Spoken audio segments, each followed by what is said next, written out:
Entonces, el tema de faringe y esófago, más que todo faringe, no es un tema muy agradable que digamos para los que estudiamos o hemos estudiado anatomía en nuestro primer año, ¿no? Porque es un músculo que tiene inserción múltiple, ¿no? O sea, tiene inserciones eh, por varias partes anatómicas, entonces es un tema en el cual el estudiante no le gusta y complica el aprendizaje. Ya, entonces yo me basé en Rouvier para este tema y traté de hacerlo lo más compacto posible, pues para que lo agarren a un estudiante. Yo creo que preguntar faringe es para que lo agarren mal parado al estudiante. Porque no es uno de los temas en el cual se pregunta mucho, pero sí entra en el examen y lo he visto varias veces, faringe. Y conocerlo es esencial, pues, para nuestra vida profesional y cuando cursemos la materia de otorrinolaringología, ¿no? Bien, entonces agradezco al equipo de compañeros auxiliares, compañeros también que se encargan de realizar y hacer realidad este apoyo al estudiante de primer año, también a las autoridades que nos brindan esta comodidad y esta cobertura para los estudiantes de primer año y pues siempre con predisposición de ayudar a los amigos. Entonces, sin más que agregar, pues vamos a comenzar, ¿ya? Hoy vamos a llevar faringe, ¿ya? Y lo que se pregunta en los exámenes, pues siempre es definición, concepto, dimensiones, porciones, etcétera. Músculos, inervación, irrigación, etcétera, ¿no? Y vamos a comenzar con describiendo lo que es la faringe, ¿no? La faringe pues simplemente es un conducto músculo membranoso que se extiende verticalmente, ¿ya? Es, es de forma cilíndrica y tiene un extremo superior, un extremo inferior y es de constitución músculo membranosa, ¿ya? En relación vertical. Luego, se encuentra adelante de la columna vertebral y posterior, ¿ya? Y se encuentra detrás, la faringe se encuentra detrás de las cavidades nasales, que aquí lo estoy indicando, y detrás de la cavidad bucal, ¿ya? Y de la laringe, ¿ya? Repito, ¿no? La faringe se encuentra detrás, ¿ya? De lo que es las cavidades nasales, cavidad bucal y la laringe, ¿bien? Indica que desde la base del cráneo se inserta hasta el borde inferior de la sexta vértebra cervical, ¿ya? O sea que la faringe se va a insertar a nivel de ¿dónde? Del tubérculo faríngeo, de la porción basilar en su cara externa del occipital que ya hemos llevado, ya a ese nivel se va a insertar. ¿Y hasta dónde? Hasta la sexta vértebra cervical, ¿bien? Se continúa inferiormente con el esófago, eso ya todo el mundo lo sabe, que la faringe desciende y va a continuar el esófago y constituye una especie de vestíbulo que comunica ya lo que es la cavidad bucal con el esófago y las cavidades nasales con lo que es la laringe y lo que va a ser la vía respiratoria, ¿no? Superior. ¿Ya? Esa palabra clave tienen que recordar el vestíbulo, ya que la faringe va a ser un vestíbulo para la conexión de ¿qué? De la cavidad bucal con el esófago y de las cavidades nasales con la laringe. ¿Bien? Tiene forma de un embudo irregular, ¿ya? Ensanchado en su parte superior, que es lo que estoy indicando, ¿ya? Aquí, ensanchado en su parte superior, y un poco amplio en la parte media, a este nivel, y en las proximidades del hueso hioides y se estrecha en su parte inferior. O sea que arriba la faringe va a estar ensanchada y va descendiendo su diámetro hasta que sea un estrecho inferior ya más disminuido que el superior, ¿no? Por eso hemos dicho que es embudo, en forma de embudo. ¿Conocen el embudo, no? Bien, continuemos, porque es larga, la diapositiva es larga. ¿Ya? Entonces, cuando la faringe está en reposo, ¿ya? La longitud va a ser de 15 centímetros.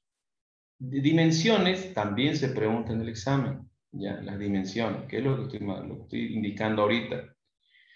Cuando la faringe está en reposo, ya cuando no está contraída, mide 15 centímetros.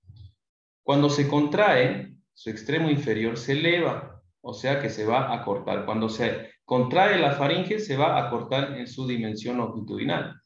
Y su longitud disminuye 3 centímetros, o sea que va a medir 12 centímetros cuando esté contraída, ¿no? El diámetro transversal de la faringe va a medir entre 4 a 5 centímetros, ¿ya? Es que se cuelga el puntero. A la altura de la parte media de las cavidades nasales, ¿ya? Su relación transversal a nivel de las cavidades nasales va a medir hasta 5 centímetros. Y 4 centímetros a la altura de las astas mayores del hueso hioides. Yo sé que estas estructuras ustedes ya las conocen, ¿no? Aquí se encuentra el hueso hioides, ya a este nivel. Entonces va a medir por aquí unos 4 centímetros en relación transversal. Después disminuye gradualmente de superior a inferior y mide más de 2 centímetros en su extremo inferior, ¿ya? Aquí en su extremo inferior va a medir 2 centímetros a este nivel, aquí 4 centímetros, aquí 5 centímetros en relación transversal, ¿no? Y la laringe está siempre abierta desde su extremo superior hasta su extremo inferior. Ya, vamos a distinguir las siguientes caras en la faringe. Una cara... Alguien levantó la mano, creo. Bueno, las preguntas al final de la clase. ¿Se escucha, no? Hola, hola. ¿Están tomando atención? Sí, sí, se escucha, loco. Sí, se escucha. Muy bien. Entonces, la faringe, vamos a distinguir las diferentes caras. Una cara posterior, 2 caras laterales y 2 extremos. Pero lo que es la anteriormente de la faringe ya no tiene superficie anterior, pues simplemente va a comunicar la cavidad nasal, la cavidad bucal y la laringe. Eso va a representar la cara anterior, ¿ya? Es difusa, por eso no nombran la cara anterior, pero sí estamos entendidos que va a conectar cavidad nasal, cavidad bucal y laringe. Vamos a ver ahora qué vamos a encontrar en su cara posterior, ¿ya? La cara posterior de la faringe está relacionada con un espacio denominado espacio retrofaringio, que comprende entre la faringe anteriormente, ¿ya? Anteriormente, este espacio va a estar ubicado con la faringe adelante, atrás la lámina prevertebral por detrás y a los lados los tabiques sagitales. Ese va a ser la delimitación del espacio retrofaringio. Bien. Ahora vamos a ver lo que son las caras laterales de la faringe. Estoy hablando de relaciones anatómicas, ¿no? De superior a inferior se va a relacionar las caras laterales de la faringe con el borde posterior de la lámina medial de la apófisis pterigoide. Ya las conocen estas estructuras, ¿no? También con el rafe pterigomandibular, que a ver si lo podemos encontrar aquí, el rafe pterigomandibular. Aquí está. Este sería el rafe pterigomandibular, que estoy apuntándolo. Este sería, ¿no? Aquí está el gancho de la apófisis, perdón, de la lámina medial de la apófisis pterigoides, va a parar a la mandíbula, ¿no?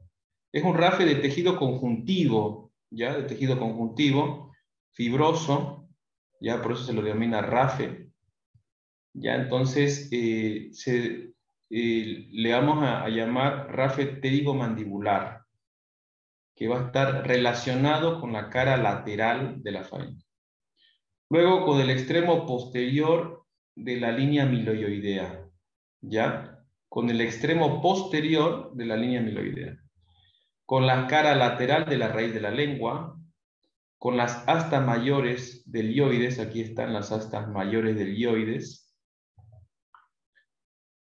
con el ligamento tiroioideo lateral, el ligamento tiroioideo lateral, todo lo que estoy nombrando se relaciona con la cara lateral de la faringe, con el borde posterior de las láminas laterales del cartílago tiroides, aquí está el cartílago tiroides, con los bordes posteriores de sus láminas laterales, con la parte lateral del cartílago cricoides, aquí tenemos el cartílago cricoides, y pues son todas las estructuras que se van a relacionar por la parte superior, ya en la cara lateral de la faringe.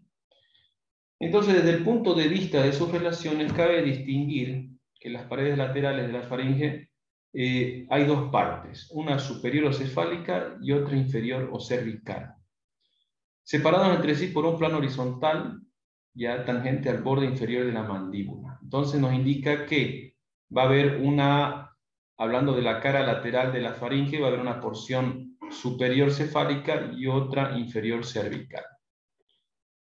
Ahora vamos a hablar en relación a las estructuras relacionadas con la parte superior de la faringe. Seguimos en las caras laterales, que son los órganos contenidos en el espacio laterofaringio cefálico. Posteriormente, ya con la arteria carótida interna, con la vena yugular interna, los nervios glosofaringio, vago accesorio, ya, y el hipogloso. Y de allá el tronco simpático. Esto en la parte posterior. Y en la parte anterior, con la glándula parótida, arteria carótida externa y vena yugular externa, ¿ya? Estas son las relaciones laterales, ¿ya? De la faringe en sus caras externas, ¿no? Inferiormente a la mandíbula, el paquete vasculonervioso del cuello, la glándula tiroides y sus pedículos vasculares. Bien. Ahora vamos a ver su extremo superior de la faringe. ¿Dónde se va a insertar su extremo superior de la faringe? Ya está fijada en su extremo superior de la base del cráneo. Aquí ya les tengo una imagen que es, perdón, se me cuelga el puntero, la base del cráneo. Ya, el extremo superior se va a insertar en la base del cráneo. En lo que es la línea de inserción, presenta una parte media y dos partes laterales. ¿Ya? O sea, aquí, donde estoy indicando que es el tubérculo faringio, que hablamos cuando llevamos occipital, se va a insertar el extremo superior de la faringe. Y ven que parte del lateral de lo que es la porción basilar del occipital también se inserta, y también parte de la porción petrosa del temporal igual se inserta ahí. Y esto lo que ven aquí es la porción cartilaginosa de la trompa de Eustaquio o trompa auditiva y hasta la fosa escafoidea. Recordarles que la fosa escafoidea está en el fondo de lo que es la escotadura pterigoidea, ¿no? Bien. Entonces aquí toda esta línea roja que está demarcado acá va a ser para la inserción del extremo superior de la faringe, ¿ya? La parte media va desde la espina del hueso esfenoides. Ya les hablé de la espina del hueso esfenoides, que sería por aquí. ¿Dónde está la espina? Aquí está la espina. En la ala mayor se encuentra la espina. Y pasa por el tubérculo faringio, que aquí está, ya les indiqué, y anterior a los conductos carotídeos. ¿ya? El conducto carotídeo ya saben que está en la porción petrosa del temporal, ¿no? Las partes laterales de este extremo superior de esta línea se insertan los son oblicuos y anteriores. Estos son más que todo descripción de la faringe. No hay mucha ciencia en el tema de la descripción. Lo que nosotros queremos es más que todo relación. Indica que se extienden a lo largo del surco de la trompa auditiva y a la base del cráneo. A nivel de las espinas, bueno, esto lo recalca mucho, ¿no? Entonces aquí, para ser más práctico y no muy enclavados a la literatura, aquí les puedo mostrar toda la inserción del extremo superior, que se va a insertar en la trompa auditiva, ojo, en su porción cartilaginosa, no en su porción ósea, en su porción cartilaginosa, aquí a nivel de la fosita escafoidea también, y la lámina medial de la apófisis pterigoides, y aquí está su gancho, ¿no? Y aquí en su porción petrosa, ¿ya? Que hay una superficie rugosa para la inserción de uno de los músculos del velo del paladar, a ver si alguien recuerda eso, ¿ya? Pero a este nivel también se inserta la faringe, su extremo superior, ¿ya? Y primordialmente lo que es el tubérculo faríngeo, ¿ya? Está súper claro eso. En su extremo inferior, que sería a esta altura, a esta altura, ya su extremo inferior, se relaciona anteriormente con el borde inferior del cartílago cricoides. Aquí está el cartílago cricoides, ya, aquí, con el borde inferior del cartílago cricoides, y posteriormente aquí con el borde inferior de la sexta vértebra cervical. Está situado a 15 centímetros de la arcada dentaria inferior. Esos son datos importantes, ¿no? Topografía anatómica. En la configuración interna, vamos a ver que la cavidad faríngea se divide en tres porciones. Una porción superior o nasal, en relación con las cavidades nasales. Una porción media, oral o bucal, que es continuación de la cavidad bucal. Y una porción inferior, o laringe. Tuve que dividir esto acá abajo, pero no. Pero recuerden que tiene estas tres porciones fundamentales la faringe, ¿ya? Que se divide en estas tres porciones, que es la nasal, la bucal y la laringea. La porción nasal está parcialmente separada por la bucal, ya a este nivel, por un tabique músculo membranoso, que se lo denomina esto de acá, esto es lo que estoy apuntando, después el paladar blando, ya paladar blando o velo del paladar. Y este paladar es el que va a dividir la cavidad nasal con la cavidad bucal. Describiremos en primer lugar las tres porciones de la faringe. Bien. Entonces vamos a describir primero la porción nasal de la faringe, también llamada nasofaringe o rinofaringe. Bien. Presenta 6 paredes, ¿ya? 6 paredes. La pared anterior de esta porción nasal de la faringe se confunde con los orificios posteriores de la cavidad nasal, ¿ya? Aquí podemos observar mucho más claro las tres divisiones de la faringe. Aquí tenemos la nasofaringe con esta imagen tridimensional, ¿ya? La nasofaringe que estoy apuntando, que se comunica con las cavidades nasales. Acá inferiormente lo que es la porción orofaringea de la faringe, que se va a comunicar con la cavidad oral, y la laringofaringe, que va a estar detrás de la laringe. Y aquí ven que es la continuación, la faringe, continúa al esófago, ¿no? El límite inferior de la faringe, no se olviden, a nivel de la vértebra cervical número 6. Entonces, en la parte anterior de esta nasofaringe, ¿ya? Va a estar comunicado con las coanas.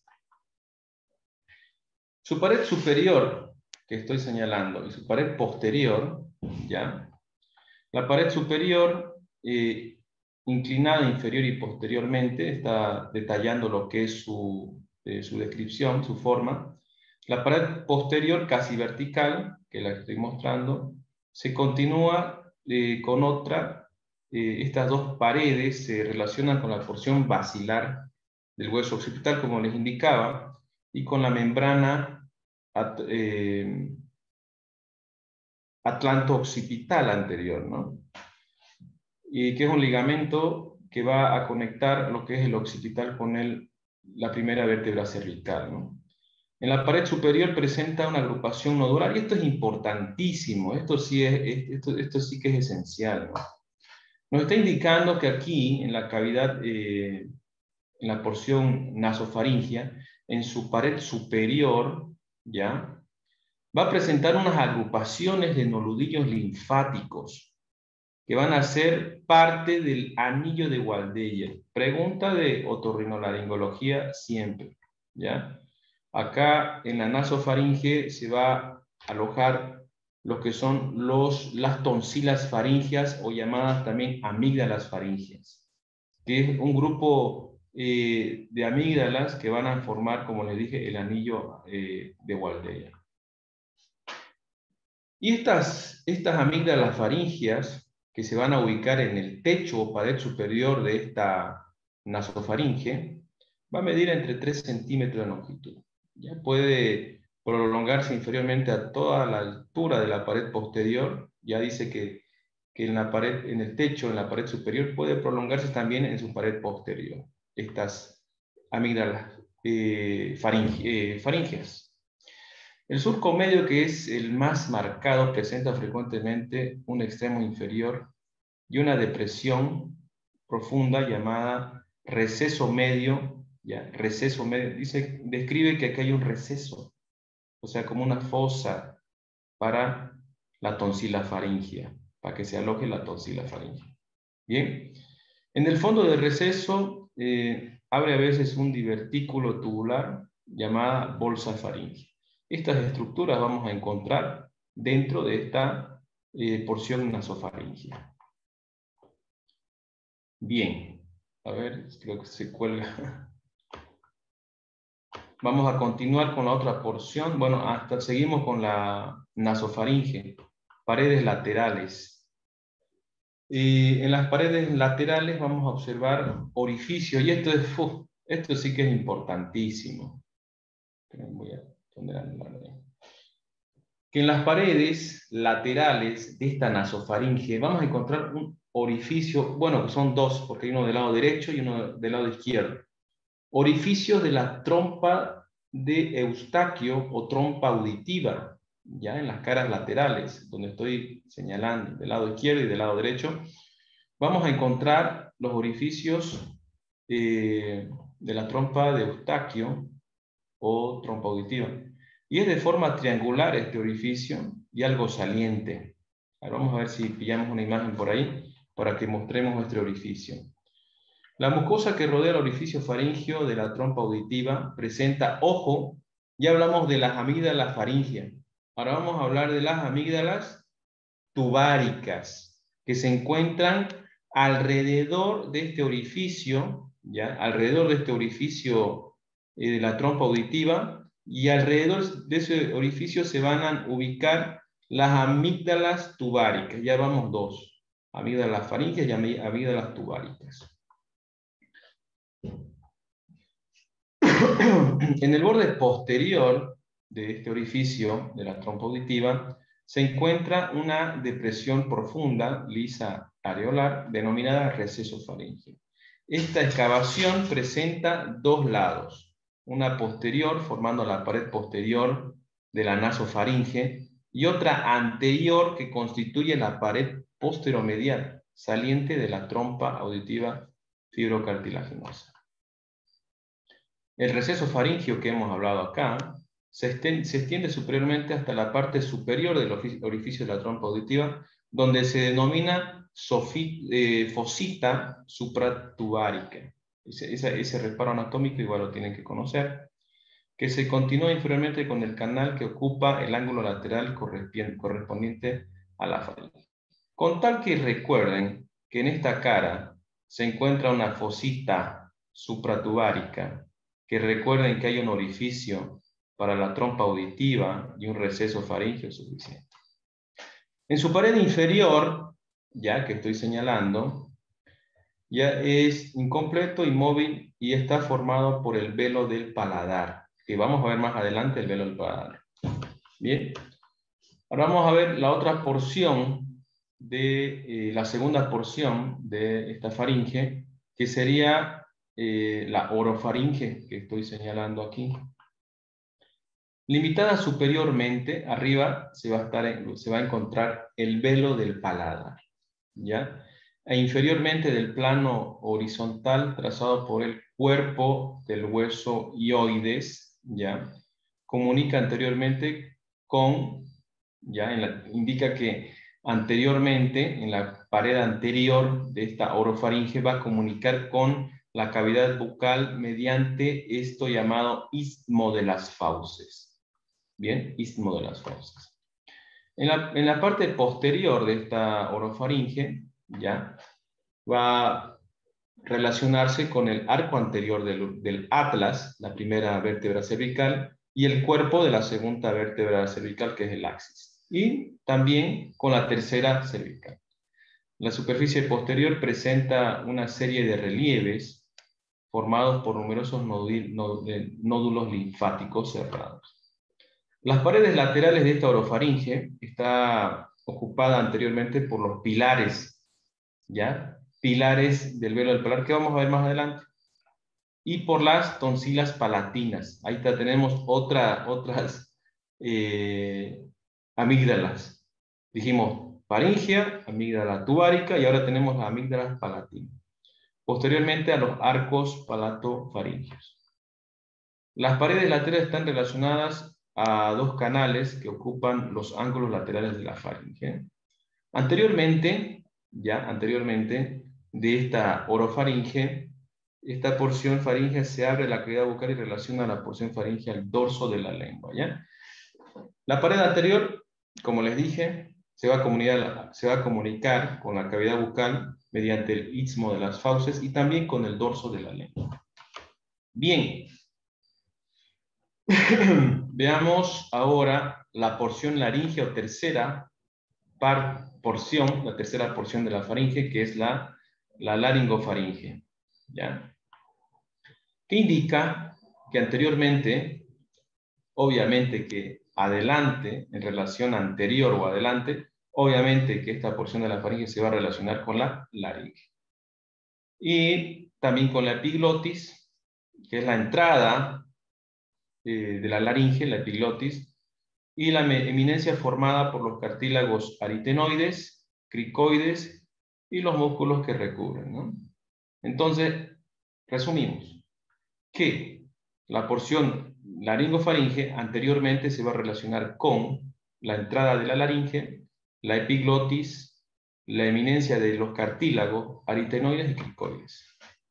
A los lados de esta porción, ¿ya?, se encuentran dos depresiones llamadas recesos piriformes. Se puede hacer una full pregunta aquí, ¿no? ¿Dónde se encuentran los recesos piriformes? A los lados. ¿De qué porción de la faringe? De la laringofaringe. Y más adelante dice, bueno, nos indica que la laringofaringe se proyecta posteriormente. Ahora nos está indicando la relación de la pared posterior de esta porción, que es a nivel de las vértebras cervical cuarta, quinta y sexta. Perfecto. Bien, ahora vamos a introducir que es parte del tema de faringe, sí, tenemos que saber respecto al paladar blando y el velo del paladar y las tonsilas. El paladar blando o velo del paladar, ¿ya?, simplemente es un tabique móvil músculo membranoso, ¿ya?, que prolonga el paladar duro inferior y posteriormente, y separa la nasofaringe de la orofaringe. Eso no se tiene que olvidar. Que este paladar blando o este velo del paladar va a separar la cavidad nasal con la cavidad bucal. ¿Bien? El velo del paladar es de forma cuadrilátera. ¿Ya? Si han estudiado el hueso palatino y el maxilar van a saber de qué estoy hablando. Y mide un promedio de 4 centímetros de longitud, ¿ya? De longitud, y de grosor 2 centímetros. Y su anchura, que es importante, en su cara bucal alcanza hasta 5 centímetros, ¿no? 4 por 5 por 1. Presenta 2 caras y 4 bordes, este velo del paladar. Su cara antero-inferior es de forma cóncava y lisa, presenta un saliente medio anteroposterior que prolonga el rafe palatino, ¿ya? El rafe palatino está hecho por las apófisis horizontales del palatino, ¿ya? Y entre los dos forman el rafe. Si no han estudiado palatino van a estar en bola. La cara póstero superior se continúa con el suelo de la cavidad nasal. Esta cara es convexa y presenta irregulares debido a la presencia de tejidos linfoides, así como relieves alargados medios anteroposteriores. Determina el músculo de la úvula. Ese músculo de la úvula lo vamos a ver más adelante. El borde anterior ya se confunde con el borde posterior del paladar duro. Los bordes laterales están unidos por la parte interior por la parte inferior de la apófisis pterigoides, y el gancho, el famoso gancho de la apófisis pterigoides, se confunde con las paredes laterales de la faringe. Y el borde posterior de este paladar blando o velo del paladar, ¿ya? Va a presentar una prolongación cilíndrico-cónica de 10 a 15 milímetros de longitud. La úvula palatina y lo que son los dos repliegues cuneiformes o curvilíneos de cada lado, uno anterior y uno posterior, denominados arcos del velo del paladar y pilares del velo del paladar. Eso lo voy a explicar más adelante. Bien. Tenemos el arco palatogloso. Y esto es importante, a ver si me puedo esquematizar. ¿Ya? Tenemos un arco palatogloso. El músculo se llama palatogloso, pero le denominan arco. Su otro nombre de esto es el pilar anterior del velo del paladar, ¿ya? Que se desprende de la cara anterior del velo del paladar cerca de la base de la úvula palatina, ¿ya? Se inclina lateral, inferior y anteriormente termina en el borde de la lengua, en el borde de la lengua, en la unión de la parte oral con la parte faríngea de dicho borde. Los arcos palatoglosos, úvula palatina y la raíz de la lengua, van a delimitar el istmo de las fauces. Preguntan, ¿no? ¿Cómo está delimitado el istmo de las fauces? Simplemente está delimitado por los arcos palatoglosos, la úvula palatina y la raíz de la lengua. Y te sacaste un 100. El arco palatofaringio, ya no palatogloso, sino palatofaringio, también llamado pilar posterior del velo paladar, nace por la parte posterior de la base de la úvula palatina, inferior posterior del arco palatogloso, se dirige lateralmente e inferior y posterior, y se pierde en la parte lateral de la faringe los dos arcos palatofaringios circunscriben un orificio, ¿ya? Un orificio que se denomina el orificio infrafaringio, que comunica la nasofaringe con la orofaringe, ¿vieron? Hay detalles que uno ni sabía que existían, ¿no? Este orificio intrafaringio que comunica la nasofaringe con la orofaringe. Los arcos palatofaringios sobrepasan medialmente el arco palatogloso de tal modo que son visibles a través del orificio bucal. Ya, entonces lo que yo quiero que entiendan aquí, ya, a ver, voy a ver si puedo dibujar. ¿Dónde está? Pues está en blanco, no puedo ver nada. Aquí sería, aquí está. Pulga, aquí está. A ver. No, no sale nada. Ahí está, ahí está, ahí está. Ahí está. Ya, entonces lo que yo les quiero explicar es esto. Y acá abajito lo voy a dibujar. Ya, entonces tenemos la cavidad, el istmo de las fauces, el palato gloso, palato faríngeo. Bien, hemos dicho que el palato gloso con el músculo de la úvula y el palato gloso del lado izquierdo y el dorso de la lengua, ya, lo que está indicando acá, palato glosos, músculo de la úvula, raíz de la lengua, van a formar esto, el istmo de las fauces. El istmo de las fauces que comunica la cavidad bucal con la porción orofaringea. Bien, y aquí va a estar el palato faríngeo. El palato faríngeo va a estar un poco más adentro aquí. Este sería el palato faríngeo. Y aquí está el otro palato faríngeo. ¿Ya? Pero ¿qué otro nombre tiene? Palato faríngeo posterior, ¿ya? O pilar posterior del velo del paladar, que es este de acá posterior, y este es anterior, ¿ya? El pilar anterior o palatogloso, ¿ya? Pueden recordar con la mnemotecnia, ¿no? O sea, si la lengua está más externa que la faringe, entonces adelante va a estar el palato gloso. Y como la faringe está adentro, el palato faringio va a ser el posterior. ¿Ya? Y se va a delimitar aquí una fosa tonsilar entre estos dos pilares, pilar anterior y posterior, o palatogloso y palatofaringio, ¿ya? Palatogloso anterior y palatofaringio posterior, se va a formar aquí una fosa tonsilar. ¿Para qué? Para que se aloje, ¿ya? Para que se aloje ahí las amígdalas palatinas, ¿ya? Para que se aloje las amígdalas palatinas.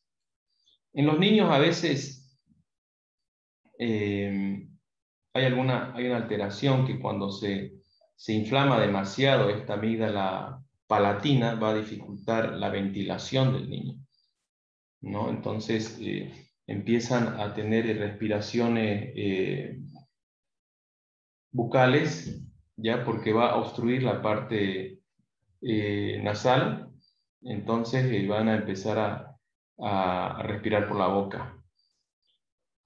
Ya, entonces no se olviden este reparo anatómico porque es pregunta de otorrinolaringología, ¿ya? Anterior, palato gloso. Posterior, palato faríngeo.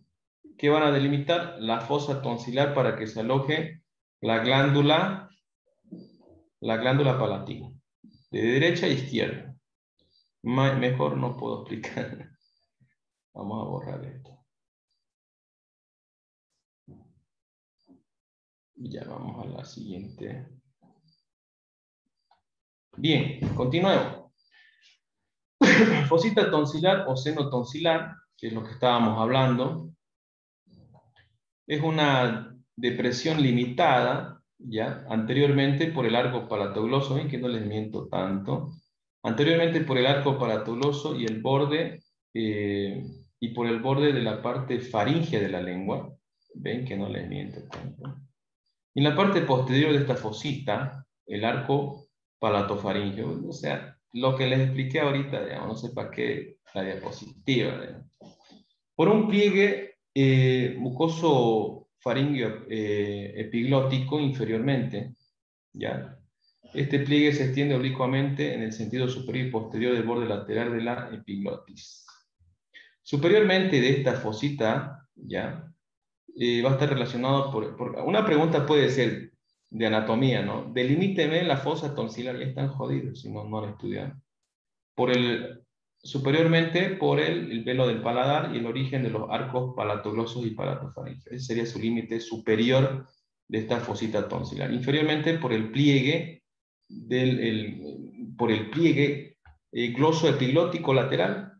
Bien, entonces, y lateralmente por la capa celular submucosa denominada fascia faringobacilar. Imagínate que te pregunten, ¿no? ¿Cuál sería el límite lateral, límite lateral de la fosita tonsilar? Y ahí tenés varias opciones. Y ahí en una de las opciones dice fascia faringobacilar. Puta, estuviera en jaque mate, ¿no? Pero bueno.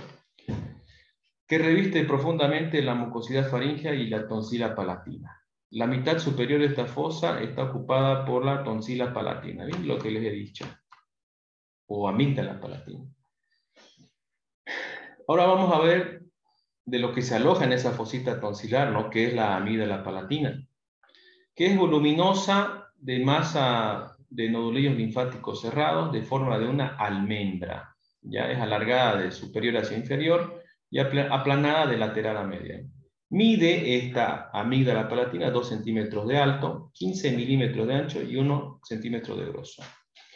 La estructura de la faringe está formada por 4 capas, que son una mucosa, una fascia faringobacilar, que sería esta el límite lateral de la fosita tonsilar que le estaba indicando, una capa muscular y una fascia perifaringea. Son las 4 capas de la faringe, ¿no?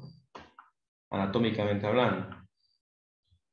Y la mucosa faríngea, hablando de la mucosa faríngea, tenemos esto que se llama hipófisis faríngea, que es una pequeña glándula descrita por primera vez por Erdheim, ¿ya? Que consiste y representa el extremo inferior del pedículo que conecta el primordio del lóbulo anterior de la hipófisis o bolsa hipofisiaria con el epitelio faríngeo. Bien, otra pregunta de examen. Los músculos de la faringe se dividen en 2 grupos, los grupos que son constrictores y los otros grupos que son los elevadores. Y los músculos constrictores de la faringe son los siguientes, son 3.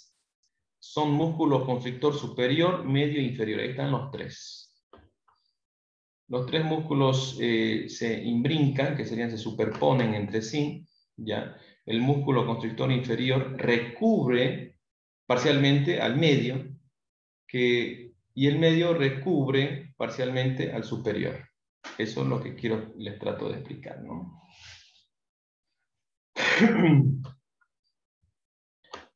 Y ya vamos a hablar del músculo constrictor superior de la faringe, que nace en la parte inferior del borde posterior del gancho de la apófisis pterigoides. Aquí está el gancho, les estoy mostrando, gancho de la apófisis pterigoides. Nace aquí, lo que es el músculo constrictor superior. En el gancho, ¿ya? No que parte inferior, borde posterior, simplemente gancho de la apófisis pterigoides, ¿ya? Que sería su porción su porción pterigofaringea, ¿ya?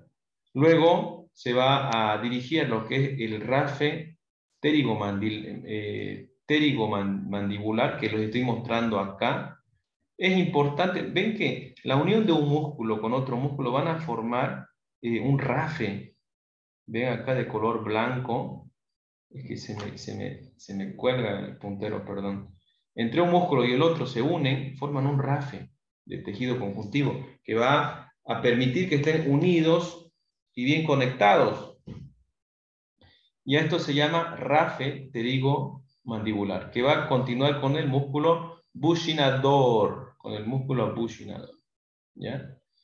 Entonces este rafe pterigomandibular, como les dije, esta va a ser su porción bucofaringea de este músculo constrictor superior. y un extremo posterior, que sería posterior de la línea miloioidea. La línea miloioidea. Bien. Que esta sería su porción milofaringia, ¿no? Entonces, pongamos las cosas en orden. Tiene 3 porciones este músculo constrictor superior, que tienen que ser. Las fibras inferiores del músculo se unen en forma delgada de fascículo, denominado porción glosofaringia, que se prolonga anteriormente hacia el borde de la lengua. Ya no se olviden que también tiene una porción glosofaringia. Ahora vamos a ver el músculo constrictor medio, que aquí se lo estoy mostrando. Aquí el constrictor superior, el constrictor medio, no sé por qué se me pausa mucho el puntero. Constrictor medio, constrictor superior, constrictor medio y constrictor inferior. Estamos hablando ahora del medio. Se inserta anteriormente mediante las cabezas, de 2 cabezas distintas, que serían la porción condrofaringia, que nace en el borde posterior del asta menor del ioides. ¿Dónde está el ioides? Aquí está. El asta menor. Ya, este sería su porción. Ven, ¿no? Al constrictor medio. Ven que se inserta ahí en el borde posterior del asta menor del ioides, aquí a este nivel. Esa es su porción condrofaringia. Y una porción ceratofaringia nace en la cara superior de la asta mayor del hueso ioides. Este es su asta mayor, y ven cómo se inserta medialmente al músculo iogloso. Bien. Vamos a ver ahora el constrictor inferior. El constrictor inferior se inserta por medio de un fascículo tiroideo o porción tirofaringia en la cara lateral del cartílago tiroides. Aquí no lo podemos ver al cartílago tiroides, pero aquí está. Este es el constrictor inferior. Y posterior y superiormente a la línea oblicua. Ojo, la línea oblicua del cartílago tiroides es un reparo anatómico importante. Por medio de una porción cricotiroidea a un arco fibroso cóncavo anterior que se une al borde inferior del cartílago tiroides, con el borde inferior al cartílago cricoides. ¿Ya? Entonces se inserta a nivel del cartílago cricoides. Mediante una porción cricofaringia en el borde inferior del cartílago cricoides. ¿Ya? Aquí es cricotirofaringia, ya que se va a insertar en el cartílago tiroides y cricoides, y aquí solo en el cricoides. Todos terminan, ojo, todas estas porciones van a terminar al rafe faringio, que les voy a mostrar. Este de acá sería el rafe faringio, que lo corté la imagen. Aquí solo se ve del lado derecho, y también es del lado izquierdo lo mismo. Pero esto blanquito es el rafe faringio, ¿ya? Esto de acá. ¿Bien? El rafe faringio va a estar en relación con los 3 constrictores, tienen que saber. Todas terminan el rafe faringio, como indicaba. El músculo constrictor inferior de la faringe recubre gran parte del músculo constrictor medio de la faringe. Dice que esta va a recubrir el constrictor medio gran parte de ella, ¿no?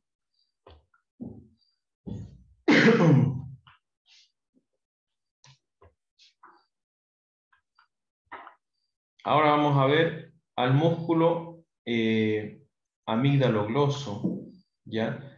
Su fibra se extiende medialmente al músculo constrictor superior de la faringe desde la cara externa de la cápsula tonsilar hasta el borde de la lengua. Los músculos elevadores este músculo de acá es uno que estaría dentro de los constrictores, ¿no? Pero debe ser inconstante, el músculo amígdalo-gloso. En los músculos elevadores de la faringe, que ya es el otro grupo de músculos, hemos dicho que hay 2 grupos musculares en la faringe, los constrictores y los elevadores. En los elevadores también son 3, igual que los constrictores.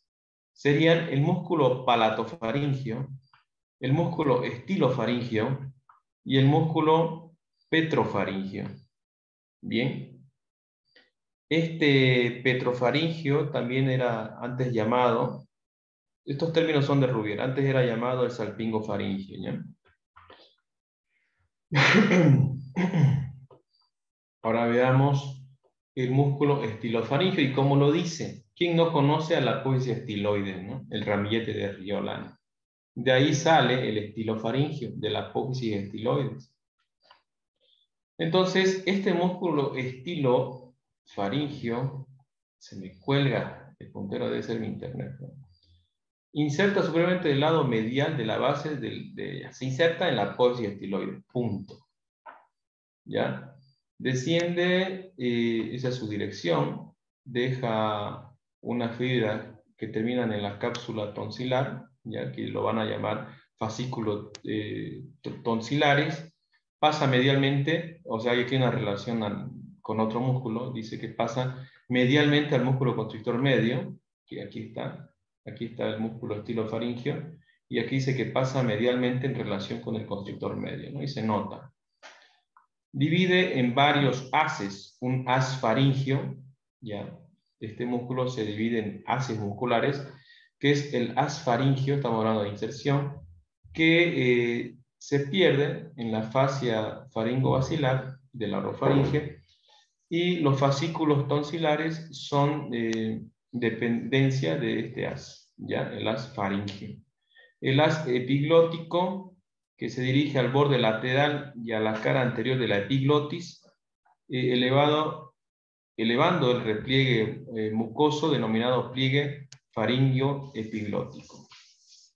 Otro haz muscular sería el haz tiroideo, que termina en el asta superior del cartílago tiroides, ¿bien? Y en la parte vecina del borde superior del cartílago. Y otro haz, no se olviden, son 4 haces musculares de este estilo faríngeo que se van a insertar en la parte inferior, arriba solo con la apófisis estiloide. Y el haz cricoideo, que se extiende hasta el borde superior del cartílago cricoides. Estructura del velo del paladar. Está constituido por lámina fibrosa, músculos y mucosa, este velo del paladar. Una lámina fibrosa o aponeursis palatina, ya, que es simplemente una membrana fibrosa que continúa con el paladar óseo. Simplemente eso. Ocupa la mitad anterior del velo del paladar, del cual constituye un armazón esquelético. Los músculos, ojo, ya nos introducimos de plano a lo que es músculos del velo del paladar. Y son 5 músculos del velo del paladar, que son los siguientes. El músculo tensor del velo del paladar, ya, músculo tensor del velo del paladar, el elevador del velo del paladar, el palatofaringio, ya, el palatofaringio, el músculo de la úvula y el músculo palatogloso. La nomenclatura clásica antigua llamaba a este tensor del velo del paladar, ya, el tensor del velo del paladar, si lo encuentran, lo llamaban antes el músculo periestafilino externo, ya, y este elevador del velo del paladar lo llamaban antes el periestafilino interno. Y al músculo de la úvula le llamaban el músculo palatoestafilino, ¿ya? El músculo palatoestafilino también es llamado el músculo de la úvula. Términos anatómicos, nomenclaturas que deben conocer, si es que les da el riesgo de preguntas, ¿no? El músculo tensor del velo del paladar, ¿ya? O periestafilino externo, ¿ya? Ya, perdón, es que se me colgó. Los músculos elevadores, ya, del velo del paladar y el tensor del velo del paladar, tienen sus inserciones óseas, y es sencillo esto, y se van a dar cuenta por qué.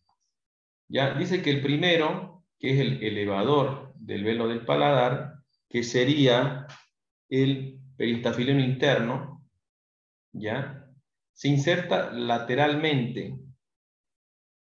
Tensor y elevador, el interno, ya. El primero, que sería el elevador, se inserta lateralmente a la trompa auditiva en su fibra cartilaginos. Los dos, el elevador y el tensor, van a nacer, o su inserción superior va a ser sí o sí, ¿a qué nivel? A la trompa auditiva, a la trompa de Eustaquio. ¿En qué porción de la trompa de Eustaquio? Específicamente en su porción cartilaginosa, o si quieren, fibrocartilaginosa. ¿Ya? Entonces dice que el primero, que es el músculo elevador del velo del paladar, se va a insertar en la parte lateral de la trompa auditiva. Y el segundo, que sería el tensor, se va a insertar medialmente, o sea, interno a este conducto cartilaginoso de la trompa auditiva. Sencillísimo. Es nomás que hagan sus apuntes. Ambos se insertan también en la parte colindante de la trompa auditiva. ¿Ya? Eso no se olviden para ser más práctico, ¿no? Ahora, aquí tenemos un esquema. Aquí tenemos la trompa auditiva. Aquí tenemos el elevador del velo del paladar, el elevador. Y acá tenemos el tensor del velo del paladar. ¿Ya? Y aquí tenemos la trompa auditiva. La trompa auditiva, esta será su cara interna, ya, de la trompa auditiva, y esta es su cara externa de la trompa auditiva. Ya, este es un corte frontal, o coronal, si quieren. Y es simple. El elevador antes se llamaba periestafilino interno, ¿no? Y era más fácil cuando se llamaba periestafilino interno y periestafilino externo, porque simplemente el que se inserta en la cara interna de la trompa auditiva se le llama periestafilino interno, y el que se inserta en la cara externa de la trompa auditiva pues se llama periestafilino externo. Sencillísimo. Entonces, pero aquí la nomenclatura actual dice que el periestafilino interno ahora se llama elevador del velo del paladar y el periestafilino externo ahora se llama tensor del velo del paladar. Y vamos a hablar del tensor del velo del paladar. Su extremo superior ya les dije dónde se inserta. En la fosa escafoidea, ya, se inserta en la fosa escafoidea y en la fosa pterigoidea. De la fosa pterigoidea. Y en el borde medial del ala mayor del hueso del esfenoides. ¿Ya? Pero se me bloqueó el puntero. Y medialmente el agujero oval y espinoso y lateralmente al surco de la trompa auditiva. Esto es lo que más me interesa a mí. Que se inserta lateralmente a la trompa auditiva este tensor del velo del paladar. Entonces, este es el músculo periestafilino externo. Tensor. ¿Ya? Relacionen las palabras para que se acuerden.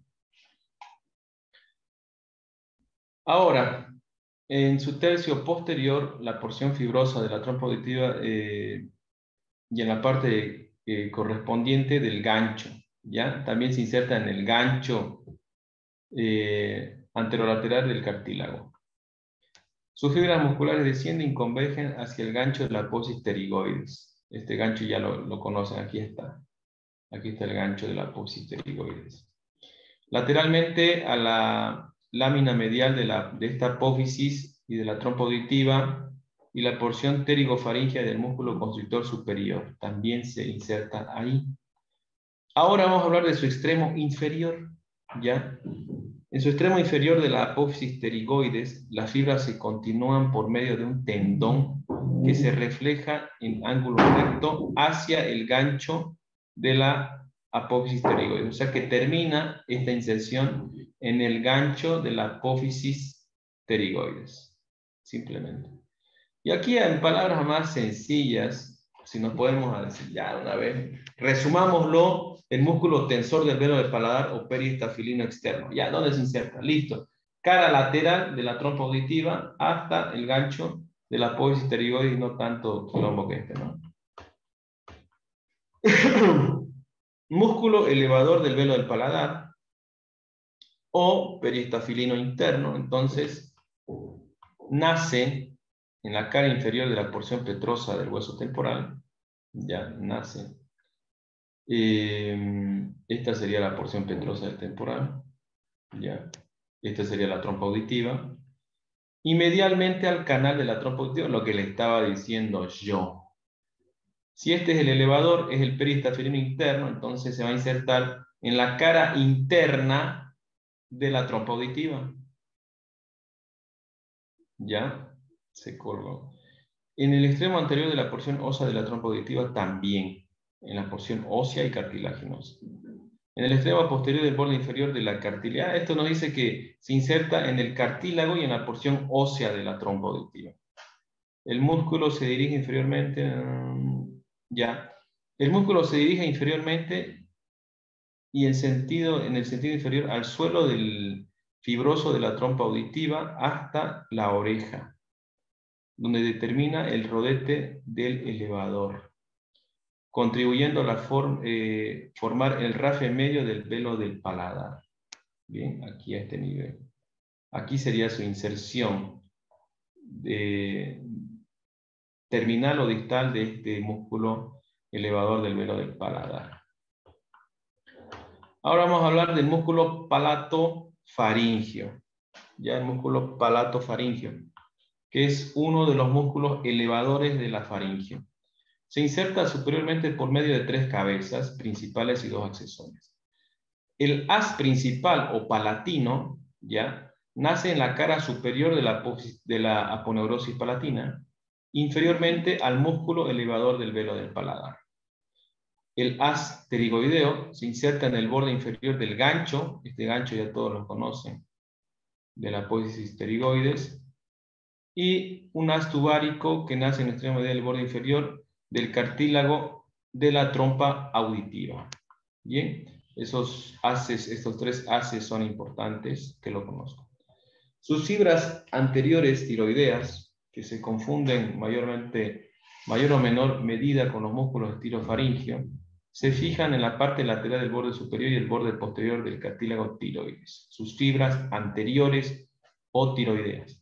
Sus fibras posteriores o faringias terminan en la parte de la mucosa de la faringe, mientras que en mayor parte se entrecruzan en la pared posterior de la faringe con el lado opuesto. ¿Ya? Son direcciones de la fibra simplemente. El músculo de la úvula, como ya les dije, ya es otro nombre del músculo de la úvula, simplemente son pequeños músculos fusiformes, ya, fusiformes, alargadas anterior y posterior y situadas en cada lado de la línea media, superiormente a la aponeurosis palatina y al músculo del elevador del velo del paladar y el palatofaringio. Sus fibras nacen en la espina nasal, ¿ya? Sus fibras nacen en la espina nasal posterior y de las aponeurosis palatinas, inmediatamente posterior de dicha espina. ¿Y termina en dónde? En el tejido submucoso de la úvula. ¿Bien? Puede que pregunten esto, obvio que sí. El músculo palatogloso, este músculo se inserta en la cara inferior de la aponeurosis palatina, desciende en el arco palatogloso y termina en el espesor de la lengua. Palatofaringio, aquí tenemos al músculo de la úvula, ¿ya?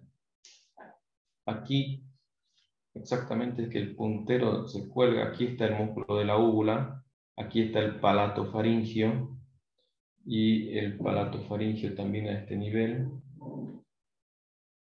El elevador del velo del paladar, el constrictor superior, el palatofaringio más inferiormente, y eso.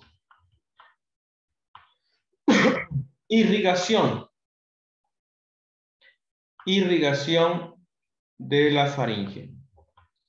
Vamos a tener la arteria faringe ascendente. Si ya la conocen, la arteria faringe ascendente, aquí está, les presento, que proporciona ramas a las paredes laterales de la faringe y posterior también, en su porción superior de la faringe, ¿ya?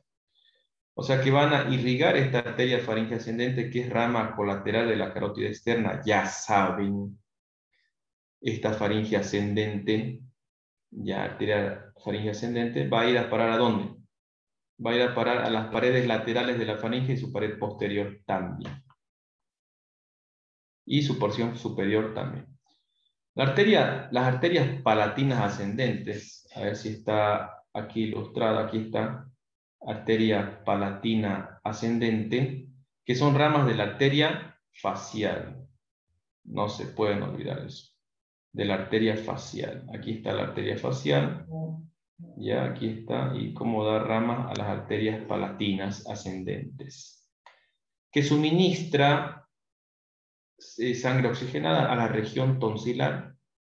Y hay una rama ahí que se llama la rama tonsilar de la arteria palatina ascendente. O sea, la palatina ascendente va a dar una rama tonsilar, la palatina ascendente, para la fosita tonsilar, ¿no? Para la región tonsilar.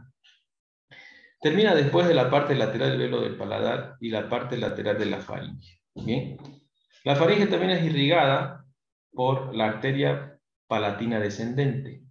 Ya vamos a buscar la palatina descendente, que no está ilustrada aquí parece, ya, que procede de ¿dónde? De la famosa arteria maxilar, ya, y se dirige al velo del paladar por el conducto palatino mayor, que ya conocen, dónde se encuentra. Las ramas dorsales de la lengua, ya, las ramas dorsales de la lengua, suministran algunas ramas al arco palatogloso del velo del paladar. Y arterias esfenopalatinas, ojo, la esfenopalatina es la rama terminal de la maxilar interna, y la arteria del conducto pterigoideo se ramifican en la bóveda de la faringe. Ya se colgó esto, ahí está. La arteria tiroidea superior, que aquí está, a ver dónde está. Tiroidea superior, no está esquematizada acá. Tiroidea superior que proporciona a la rama faringea la parte inferior de la faringe. Inferior de la faringe. Bien.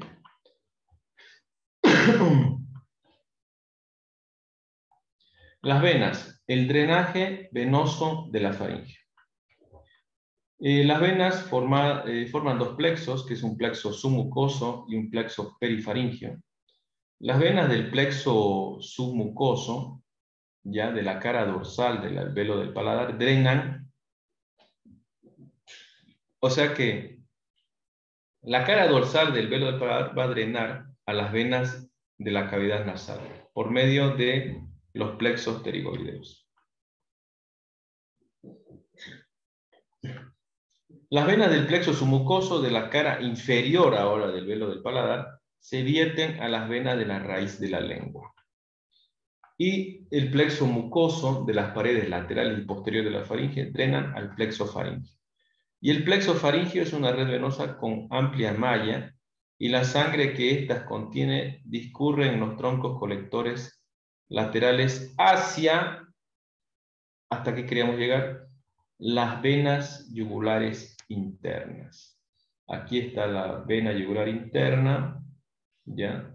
Aquí está el plexo pterigoideo y a este nivel se encuentra el plexo faringeo, ¿ya? Para recoger toda la sangre con dióxido de carbono de la faringe y va a llegar al final a parar a la vena yugular interna. Nervios sensitivos. Nervios sensitivos. Wow, son las 10. Los nervios sensitivos, ya, del velo del paladar, proceden del nervio palatino mayor y menor, que son ramas de la maxilar, del trigémino. Los de la tonsila y los de los arcos del veno del paladar proceden de los ramos tonsilares del nervio glosofaríngeo. Esto es sensitivo, ¿no? Los ramos sensitivos de la pared lateral y posterior faríngea proceden del plexo faríngeo, ¿ya? Se sabe que este plexo, pues simplemente son ramas faríngeas del nervio, que está compuesta por ramas faríngeas del glosofaríngeo, del vago y del tronco simpático. Nervios motores. ¿Quién va a inervar al músculo tensor del velo del paladar? El trigémino mediante su nervio mandibular. Todos los demás músculos del velo del paladar, todos los músculos del velo del paladar y de la faringe van a ser inervados por el nervio vago y el plexo faríngeo. Y por el plexo faríngeo. Aquí el plexo faríngeo es el tronco simpático, representado por el tronco simpático, y el vago es el parasimpático, ¿no? El músculo elevador del velo del paladar y la úvula recibe inervación motora del vago o también a veces del accesorio o 11º par craneal. El músculo estilofaringio va a ser inervado por el nervio glosofaringio. ¿Ya? El nervio glosofaringio da una rama muscular directa para el músculo estilofaringio. Bien. El músculo constrictor inferior de la faringe también va a recibir fibras del nervio laringio recurrente. Bien. Ahora nos vamos a introducir al esófago. Ya acabamos con faringe. Ahora vamos a ver esófago. Y aquí podemos ver un detalle importante. ¿Dónde está? El nervio laringio recurrente. Ya, el nervio laringio recurrente izquierdo del vago. Aquí está. Y este es laringio recurrente. Este es el vago derecho, que va, aquí da una ramita chiquitita, si pueden ver, que va a envolver a la subclavia derecha, ya que va por debajo de la subclavia derecha. El vago va a dar un laringio recurrente. Bueno, todo esto más compete al tema de laringe, ¿no? Pero para que sepan, ¿no? El laringio recurrente derecho va a abrazar a la subclavia izquierda y el laringio recurrente izquierdo va a abrazar al callado de la aorta y los dos van a ascender hacia arriba, ¿no? Eso para que sepan. ¿Me están escuchando? ¿Me están atendiendo o estoy hablando solo? No. ¿Hola? Se escucha. Estamos aquí, güey. Todo Ah, bien. ya, ya. Ah, ya, ya. Se escucha tranquilo. Ah, ya, posi. Bien, entonces nos introducimos a esófago. ¿Qué es esófago? Entonces simplemente es un segmento del tubo digestivo, el esófago, que une la faringe, ¿ya?, con el estómago. Que une la faringe con el estómago. Esa es la función del esófago, comunicar la faringe con el estómago. Trayecto y dirección. El esófago comienza en el extremo inferior de la faringe, que ya les indiqué a nivel de la 6ª vértebra cervical. Desciende anteriormente, se va a encontrar por delante de la columna vertebral. Obviamente va a penetrar el abdomen a este nivel que les estoy señalando. Ya penetra el abdomen por un orificio que le forma el músculo diafragma. Desemboca en el estómago formando el fondo. Aquí estaría el fondo gástrico. El orificio de desembocadura del esófago en el estómago se denomina cardias, ¿no? Aquí a este nivel, ya imaginándonos al estómago acá, va a ser denominado cardias, la unión del esófago con el estómago. Y la dirección del esófago es un poco oblicuo inferiormente y hacia la izquierda. Ven que desciende el esófago y se va hacia la izquierda, ¿no? Sale de la línea media y se va hacia la izquierda. En efecto, su extremo superior está situado en el plano medio, sí, se encuentra en el plano medio. Su extremo inferior está situado a 2 centímetros izquierdo de la línea media. Si esta es la línea media, bueno, no quiero hacerlo más largo la clase, pero acá, imagínense la línea media, aquí la línea media, y 2 centímetros hacia la izquierda se va a encontrar el esófago, porque se va a desviar hacia la izquierda. Al principio está desviado hacia la izquierda, aquí hacia arriba, dice que también hay una desviación hacia la izquierda, a nivel de la 4ª vértebra torácica, ¿ya?, donde se encuentra el arco aórtico, ¿no? Vamos a hablar de eso más adelante. Y se incurva entonces hacia la derecha y retorna hacia la línea media, ¿ya? Entonces dice que aquí al comienzo primero hace una curva a la izquierda y luego retorna a la línea media y abajo otra vez hacia la izquierda. Al llegar a la altura de la 7ª vértebra torácica se inclina nuevamente hacia la izquierda, ¿ven?, hasta su desembocadura hacia el estómago, a este nivel, que sale de la línea media ya para irse hacia la izquierda a nivel de la séptima vértebra torácica. Bien. Configuración externa e interna. El esófago presenta un aspecto grueso de cinta muscular y regularmente aplanado de anterior y posterior. Está aplanado de anterior y posterior desde su origen hasta la bifurcación a la tráquea. ¿Ya? Tiende a volverse cilíndrico en el resto de su extensión, excepto en su extremo inferior. ¿Ya? Acá les indico, el puntero se colgó, ahí está. El extremo superior, el extremo inferior. Indica que el extremo inferior adopta una forma cónica con base inferior. Aquí ven, ¿no? Cónica de base inferior y vértice superior. La superficie interna del esófago es de color rosado pálido y liso en sujetos vivos. Cuando hacen endoscopía, obviamente pueden ver eso. Y es blanquecina en el cadáver. Presenta pliegues mucosos longitudinales que desaparecen mediante la distensión del conducto. Cuando el esófago está vacío, su cavidad se reduce a simplemente la hendidura casi transversal, ¿ya? En el cuello y en la parte superior del tórax no es cilíndrico, sino es una abertura transversal a nivel del cuello y de la parte superior del tórax. Y se encuentra abierta, pero un poco aplanada en relación antero-posterior a nivel de la tráquea y el bronquio principal izquierdo. Y finalmente está totalmente abierta aquí a nivel del estómago, cuando se conecta al estómago. Estrechamientos, esto tienen que saber, estrechamientos. Son 4 estrechamientos del esófago. El primer estrechamiento se llama el estrechamiento cricoideo. El segundo estrechamiento lo hace el callado de la aorta, estrechamiento aórtico. Y el estrechamiento bronquial que lo causa el bronquio principal izquierdo. Y el cuarto último estrechamiento sería el diafragmático. Estos son los 4 estrechamientos del esófago. El primero, de arriba hacia abajo, el cricoideo, el aórtico, el bronquial y el diafragmático. Porciones del esófago, que también tienen que saber que es otra cosa diferente que hablar de estrechamientos. Porciones. Tenemos hacia arriba la porción cervical, la porción torácica, la porción diafragmática y la porción abdominal. Son 4 porciones del esófago: cervical, torácica, diafragmática y abdominal. Y ahora vamos a ver los divertículos esofágicos, que son los siguientes. Ahí tenemos una vista posterior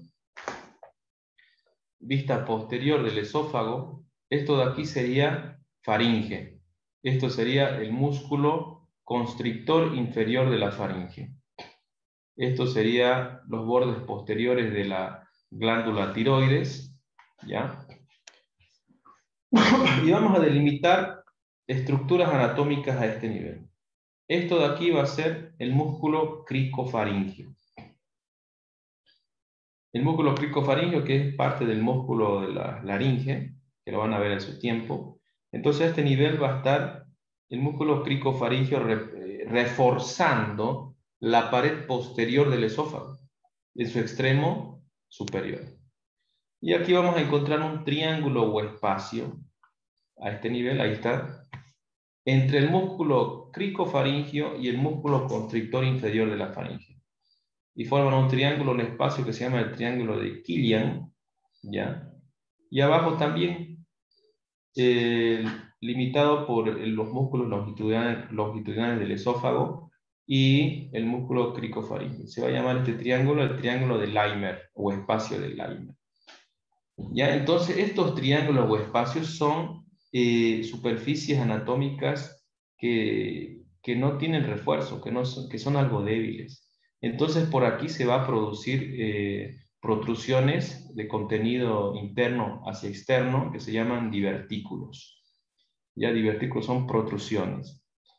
Aquí a nivel del triángulo de Leimer, aquí ya lo esquematicé, se va a dar el divertículo llamado divertículo de Zenker o divertículo faringioesofágico de Zenker. ¿A qué nivel? Del triángulo de Leimer. Bien. Hay otro divertículo, este sería el divertículo superior. Hay un divertículo inferior, pero sería en la parte anterior del esófago, que se llama el divertículo epibronquiales de Rokitansky. ¿Ya? El divertículo epibronquial de Rokitansky. ¿Bien? Y hay otro inferior, pero este es el más esencial. ¿Bien? Dimensiones. El esófago mide por término medio 25 centímetros de longitud. En su orificio superior del esófago, los tres corresponden al arco aórtico. ¿Ya? Aquí está hablando sobre los orificios del diafragma, ¿no? El orificio superior del esófago, los otros tres corresponden al arco de la aorta y el bronquio principal izquierdo y el diafragma directamente, respectivamente, ¿no? El calibre del esófago, medianamente distendido, está considerado entre 2 a 3 centímetros. Ahora vamos a ver las relaciones. En su orificio superior, ya, se relaciona anteriormente con el borde inferior del cartílago cricoides, ya ese es su límite superior, o orificio superior, y posteriormente con la sexta vértebra cervical. Ya no se olviden, esto es importantísimo. Está situado a 15 centímetros aproximadamente por medio de la arcada dentaria inferior. Esto ya lo habíamos hablado un poco en el límite inferior de la faringe, ¿no? Ahora ya que les presenté las porciones, vamos a ver las relaciones de sus porciones. Anteriormente, la porción cervical se relaciona con la tráquea, ¿ya? Con el nervio laringio recurrente izquierdo, o sea, en su cara anterior de esta porción cervical del esófago. Este nervio asciende por la cara anterior del esófago, este laringio recurrente izquierdo. Y el nervio recurrente derecho sigue a lo largo del borde derecho del esófago. La relación del nervio recurrente laringio derecho e izquierdo, tienen que saber porque el derecho no va a ser el mismo que el izquierdo, van a discurrir de diferentes formas, como lo indica acá. El recurrente derecho va a pasar por el borde derecho del esófago. En cambio, el recurrente izquierdo se va a ir a la cara anterior del esófago. Eso ténganlo en cuenta. Y en la cara posterior de la porción cervical del esófago, ¿ya? Se va a encontrar lo que es la lámina prevertebral de la fascia cervical. No sé si van a dar el tema de fascia cervical, es importante saber. Los músculos prevertebrales, la columna vertebral, estoy hablando de las relaciones posteriores del esófago de la porción cervical, ¿no? La lámina pretraqueal de la fascia cervical y por el espacio celular. A los lados de esta porción, ya, la lámina pretraqueal de la fascia cervical con los lóbulos, ojo, los lóbulos de la glándula tiroides, con el paquete vasculonervioso del cuello y la arteria tiroidea inferior. Esto puede ser una súper pregunta de examen.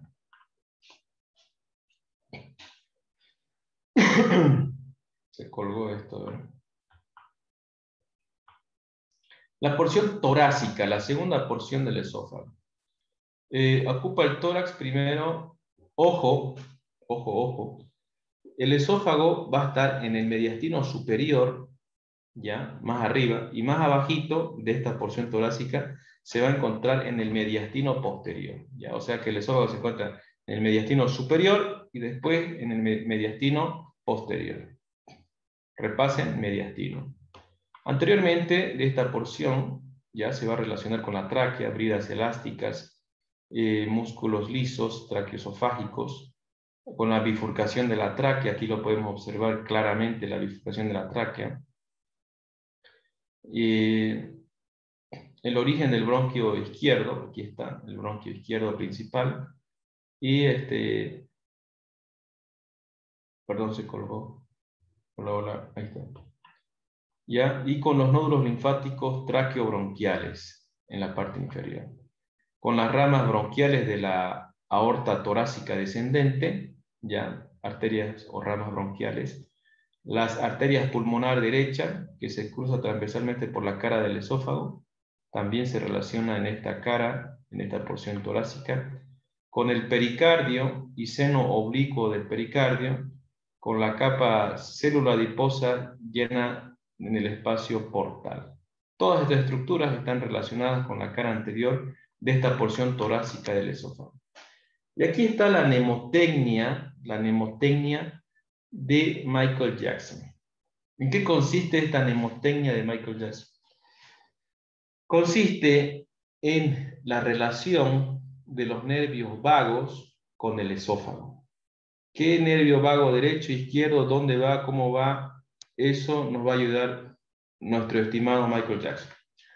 Vemos que el esófago sería la cabeza, el tronco, el miembro inferior de Michael Jackson sería el esófago. Bien, todo el tronco, la cabeza hasta los miembros inferiores sería el esófago. La mano derecha de Michael Jackson sería el nervio vago derecho, simplemente, y el brazo izquierdo de Michael Jackson sería el nervio vago izquierdo.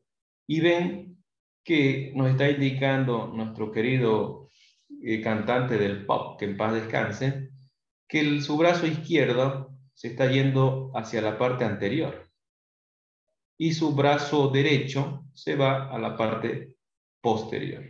Bien, y es lo mismo que ocurre con el esófago y los dos vagos, derecho e izquierdo. El nervio vago derecho se va hacia atrás del esófago y el nervio vago izquierdo se va hacia adelante del esófago, como podemos ver en esta imagen. El nervio vago izquierdo desciende y se va a la cara anterior del esófago.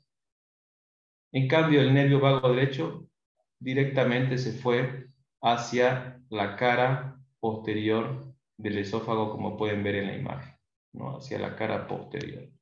Entonces, gracias a nuestro cantante del pop, podemos recordar la relación del nervio vago derecho con el esófago.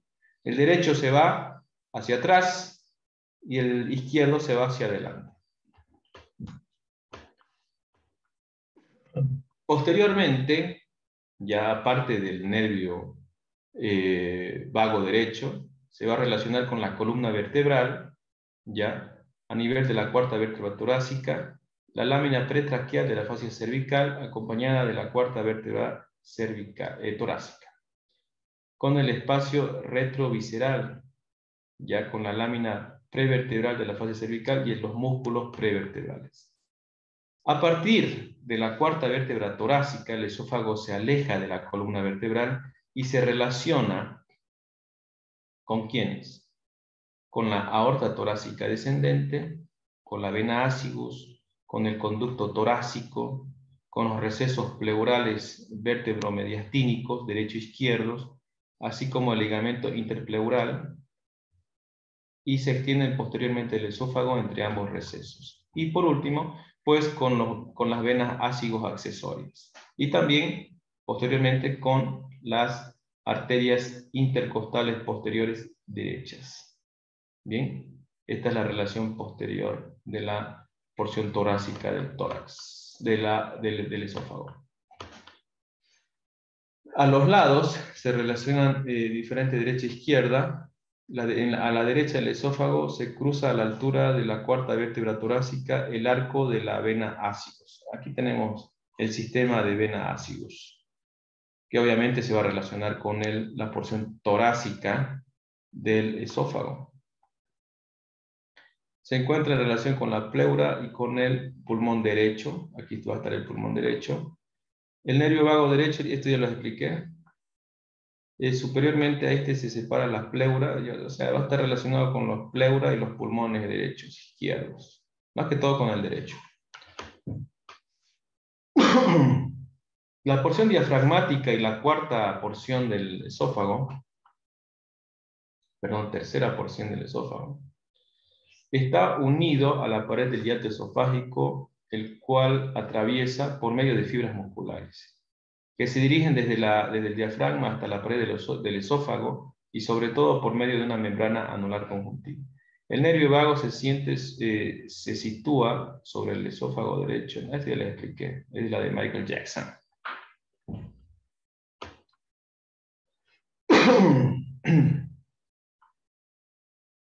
Porción abdominal y cuarta porción del esófago.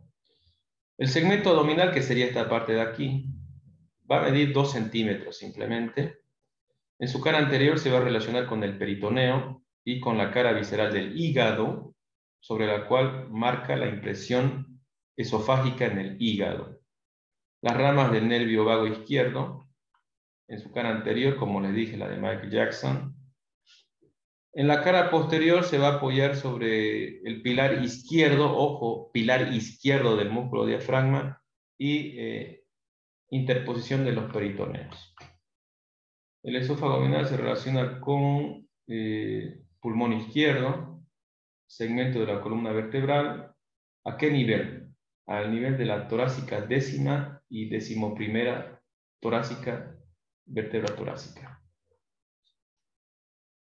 Luego en el borde inferior se corresponde supremamente con el ligamento triangular izquierdo del hígado, esto lo van a ver en hígado, ligamento triangular izquierdo del hígado, y peritoneo esofágico en su continuidad superior. El borde derecho ya está flanqueada por el omento menor, que ya son los epiplón menor, 2 hojas que se separan a lo largo del borde derecho del esófago, una hoja anterior que con la continuidad del peritoneo anterior del esófago, y una hoja posterior que refleja a la derecha sobre el abdomen posterior a la altura del lóbulo caudal.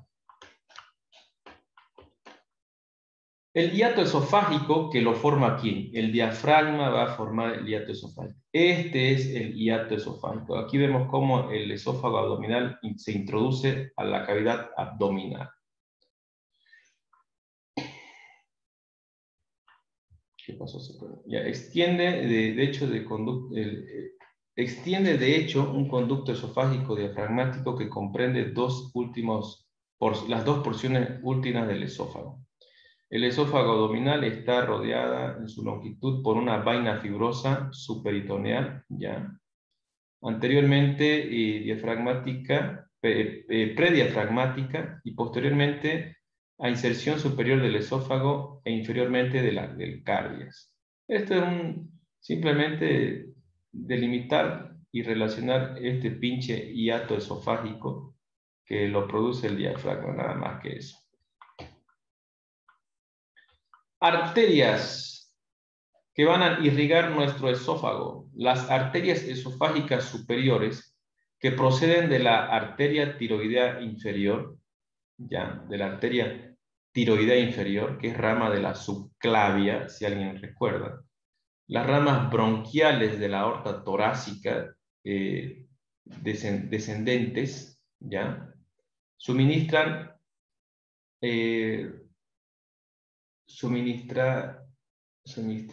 aquí estaba, esto tenía que separar. Suministra una rama a una región esofágica vecina del arco aórtico.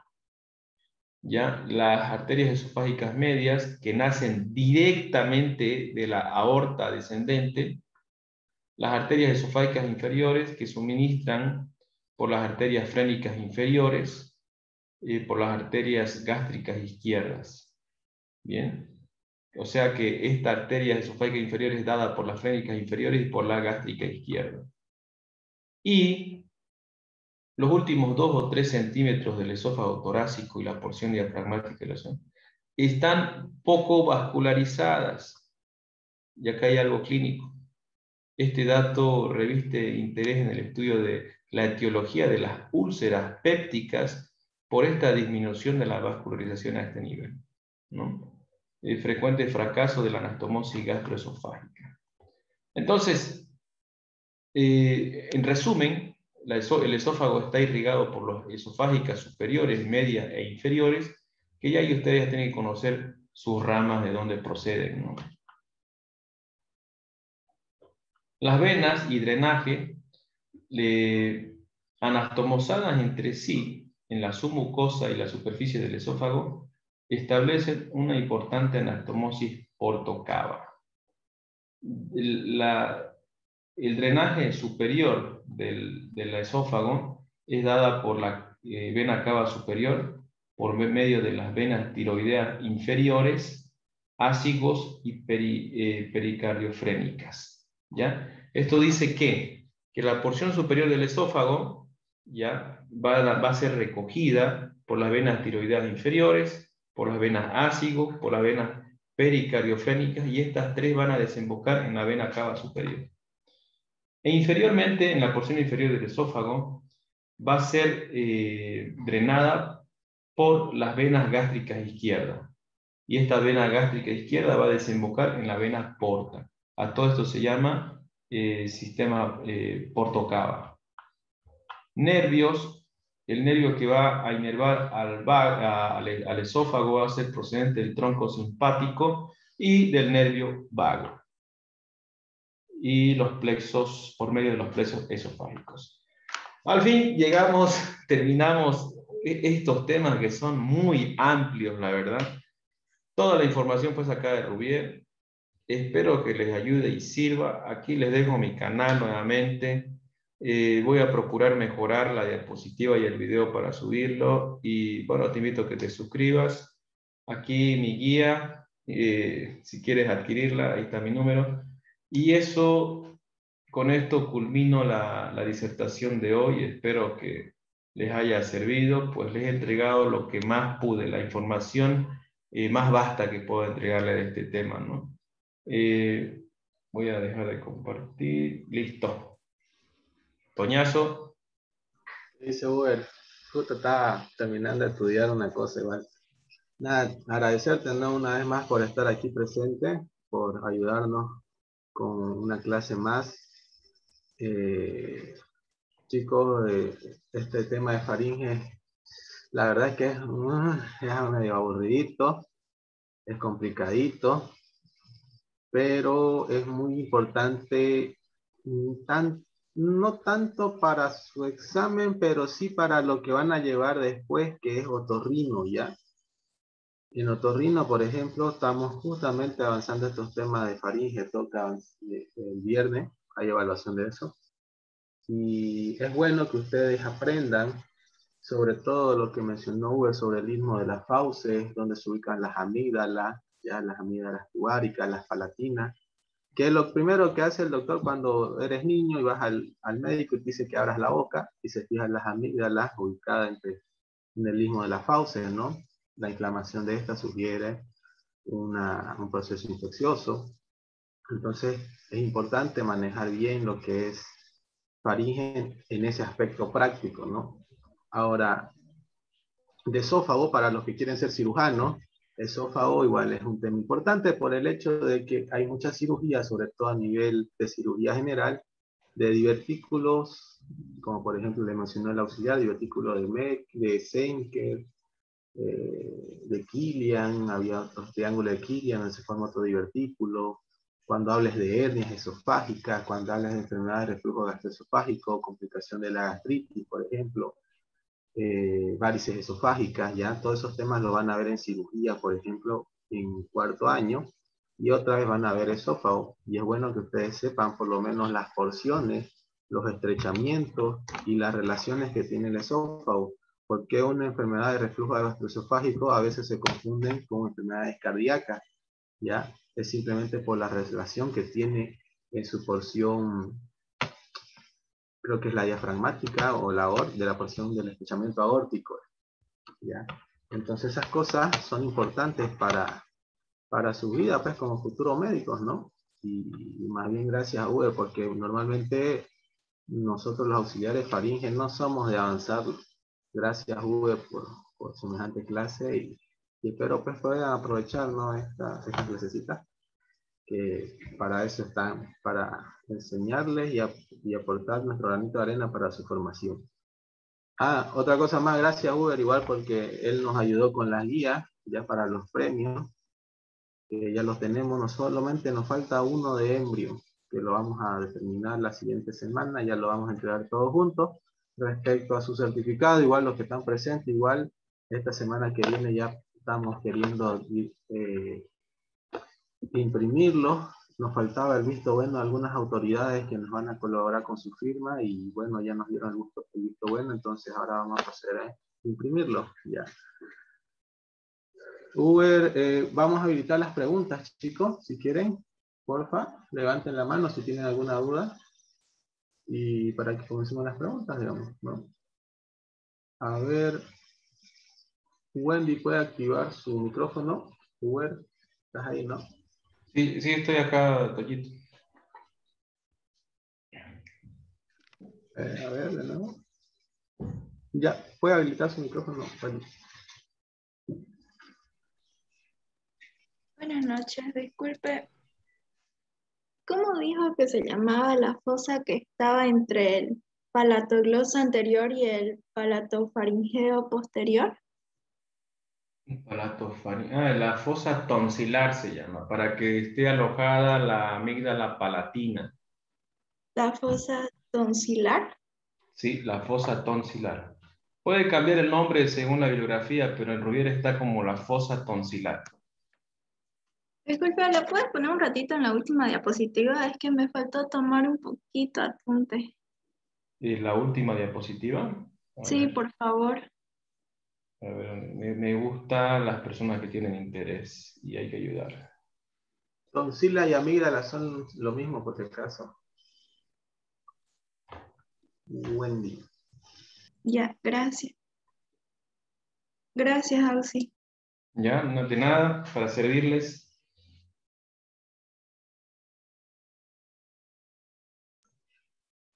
¿Alguien más tiene alguna pregunta? Puede levantar la mano. Puede activar.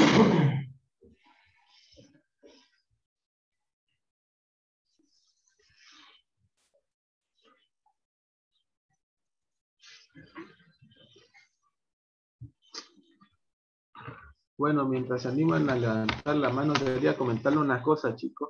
Sé que algunos tienen examen mañana de embrio, ya, con el doctor Sánchez, si no me equivoco.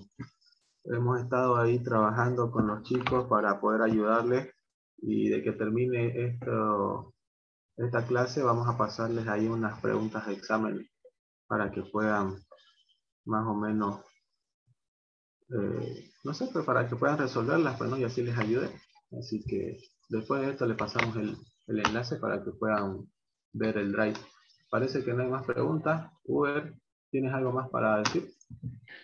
Bueno, hermanazo, agradecer por la invitación nuevamente. Yo siempre feliz y contento de aportar el conocimiento de los estudiantes de primer año y también darle ánimos y fuerza al equipo que conformamos con los chicos para poder hacer realidad este apoyo al estudiante de primer año y a las autoridades que nos brindan el material y todo eso, pues. Espero que continúe esto para el beneficio de los estudiantes y pues un cordial abrazo para ti y pues estamos siempre predispuestos a ayudar. Gracias, hermano. Gracias. Listo, chicos. Entonces voy a pasar atentos al chat. Voy a pasar el enlace para enviar el formulario. Ya son las 10:51. Tienen hasta las 10:56. Ya. Coloquen bien sus datos, por favor. Y nada más, eso sería. Ahí va. Pueden comenzar.